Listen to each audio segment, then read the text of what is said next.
ભક્ત ગોરા કુંભાર. ઘર વેચીશું તો રહેશું ક્યાં? આ તુલસીની જેમ ચોરા પર રહેવાનો વારો આવ્યો તો. અને આમે આ તુલસીનું તો હંધુય હારું થવા માંડ્યું છે. પૂજારી બાપા મને દીકરી કહીને બોલાવતા હતા તો એમને દયા ના આવી મારા પર. કેટલી આજીજી કરી હતી, એમના પગે પડી હતી, તો એકના બે ન થયા. આ ગામવાળા એમના ઉપર આરોપ ન નાખે એટલે એમના સ્વાર્થ માટે મારી હારે આવું કર્યું. પણ આ બે દીમાં આટલા બધા ઘરેણા લાવ ક્યાંથી?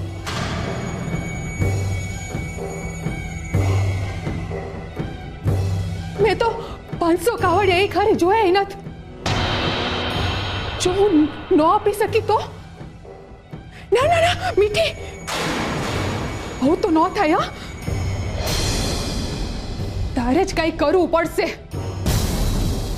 પણ એવું તે હું કરું કે જેનાથી ગામવાળા લોકો તારા પર શક ન કરે અને પૂજારી બાપાને ઘરે નાય પાછા ન આપવા પડે.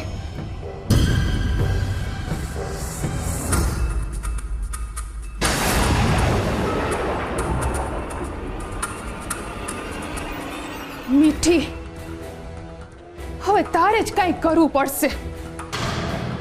એ દી પૂજારી બાપાએ તારું નામ બગાડવાની વાત કરી હતી. જો આખા ગામવાળાની સામે મારે ને મારા ધણીને નીચું જોવાનું થાય તો એના કરતા હું જ કઈક એવું કરું તો. મને ગુરુ કયો છે તો ગુરુ દક્ષિણા તો આપવી જ પડશે. મારી પાસે જી છે એ અંધુય હરિએ આપેલું છે. માગશો એટલે આપી દઈશ. બોલો હું જોઈએ તમને? હું આપું હું મારા ગુરુને ગુરુ દક્ષિણામાં? આપતા અચકાશો તો નહીં ને શિષ્ય? પ્રાણ જાય પણ મુખમાંથી નીકળેલું વેણ ન જાય ગુરુજી. તો મને જોઈએ છે તમારી ધરપત ભગત.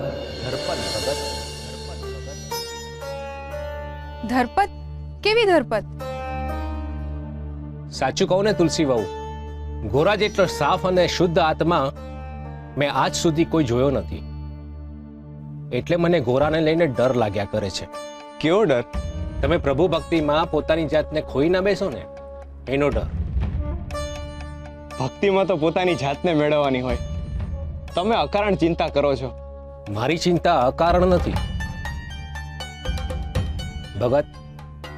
આજ સુધી મેં તમારા જેટલો નિખાલસ અને પારદર્શક માણસ જોયો નથી.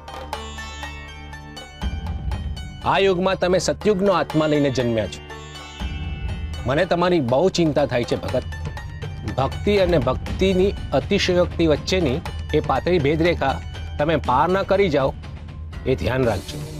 તો તમે એમ કહો છો કે હું તમને ગુરુ દક્ષિણામાં ધરપત આપું? ના, મારે ગુરુ દક્ષિણામાં ધરપત જોઈએ છે.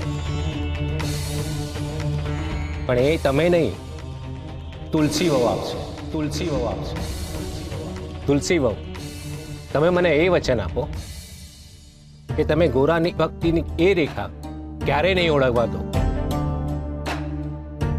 તમે હંમેશા ધ્યાન રાખશો કે ભક્તિરૂપી ગોરાનું વરદાન એના માટે શાપ ના બની જાય. એના માટે શાપ ના બની જાય. એના માટે શાપ ના બની જાય. બાકી હરિ તો છે જ, એ જે કરશે એ સારું જ કરશે.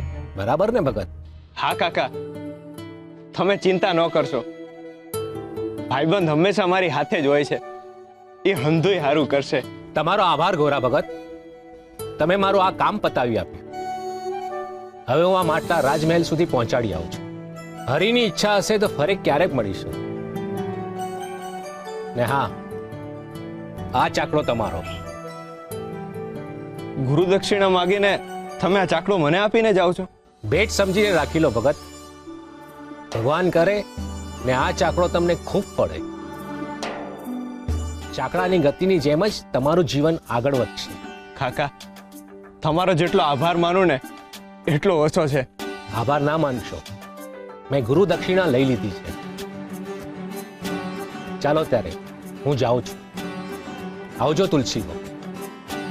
કાકા, જો તમને વાંધો ના હોય તો આમાંથી એક મૂર્તિ હું લઈ લઉં? હા, તુલસી વહુ આવજો.